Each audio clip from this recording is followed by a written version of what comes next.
পায়ে হেঁটে হজ করতে বাংলাদেশের সিলেট থেকে রওনা দিলেন এবার ফয়সাল আহমদ সাগর ভাই।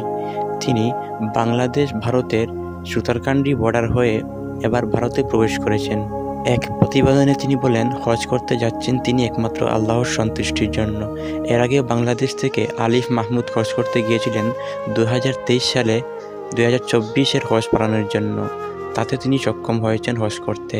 তিনি বলেন, পায়ে হেঁটে হজ করতে তার ভাইরাল হওয়ার কোনো উদ্দেশ্য নেই, এমন কোনো তার প্ল্যানও নেই। তিনি একমাত্র আল্লাহর সন্তুষ্টির জন্য হজ করতে যাচ্ছেন পায়ে হেঁটে। 2022 সালে তিনি অনেক অসুস্থ হয়ে পড়েছিলেন। তখন থেকেই তিনি নিয়ত করেছিলেন পবিত্র মক্কা নগরীতে গিয়ে তিনি হজ পালন করবেন। কিন্তু অর্থের অভাবে তার আর বিমানে যাওয়া হয়নি। অনেকের কাছে সাহায্যের জন্য হাত বাড়িয়েছিলেন, কিন্তু তেমন সহযোগিতা না পাওয়ায় তিনি এবার পায়ে হেঁটেই মক্কার উদ্দেশ্যে রওনা দিয়েছেন 2025 সালের হজ পালন করার জন্য। তিনি আরও বলেন, ওনার অনেক সাথী সঙ্গীরা 2022 সালের পর থেকে মারা গিয়েছেন। এজন্য তার অন্তরে একটি ভয় এসে গিয়েছে, যদি তিনিও মারা যান। এই জন্য তিনি নিজের প্রাণকে বিলীন করে দিয়েছেন একমাত্র হজ করার জন্য, আল্লাহর সন্তুষ্টির জন্য। যদিও তিনি রাস্তায় মারা যান তবে মরে যাবেন, তবে তিনি পায়ে হেঁটেই হজ করবেন। বর্তমানে আমরা এখানে জোর নামাজ পড়িয়া খালাইন গিয়া আসিল তাহবা অন্য খালাইন গিয়া অন্তকে আসর পড়িয়া তাই মোটামুটি রানা দিবা গুগলা দরহা লইয়া তাই যাইতে যাবো। আপনারা সব দোয়া করতে আমরা দোয়া করবো।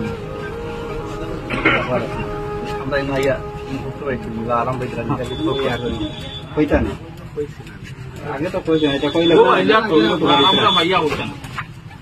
আসসালামু আলাইকুম।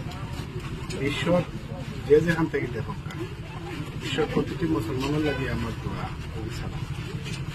আমি আসলে এক গুনাহগার বান্দা, আল্লাহর ডাকে সাড়া দিছি, আল্লাহর কাবা শরীফ দোয়া, আল্লাহর পথে রওনা দিছি। আমার ডাইরেক্ট লগে স্থানে লগে কাবা শরীফ। অনেক সময় অনেক মানুষে যে সাহায্য সহযোগিতা করে তো আল্লাহর তরফ থেকে সাহায্য সহযোগিতা, আল্লাহর হিসাবে এটা কত ব্যবসা করতে হবে। ইনশাআল্লাহ আল্লাহ মায়া করছেন যেন যাই মুখ আল্লাহর ফিরিস্তা হল মানুষকেই আমার সাহায্য সহযোগিতা। আপনারা এখানে যে ভালোবাসা পাইছি আলহামদুলিল্লাহ, আল্লাহ আমার হজ করিয়া আনইন। আর আমার ভিসার ডেট যদি থাকে আপনারা ইন্ডিয়াতে আমার ডেট না তাহলে ভিসা লাগাইয়া আপনারা করিয়া দেখুন। আপনারা সালাম এবং দোয়া নবী মুহাম্মদ সাল্লাল্লাহু আলাইহি ওয়াসাল্লামের রওজাত এবং আল্লাহকে খুশি আছি। আমরা কোথায় বাংলাদেশ সিলেট থেকে অনেক মানুষে কমেন্ট করেছিল, আমার পার্সোনালি হোয়াটসঅ্যাপ কল করেছিল, আপনার নাম্বার পাইছিল না, আপনার শারীরিক অবস্থা জানতে চাইছিল বা তার উদ্দেশ্যে আপনি আমি আলহামদুলিল্লাহ ভালো আছি ইনশাআল্লাহ। আপনারা সকল ভালো রাখুন, সুস্থ রাখুন, দোয়া করি।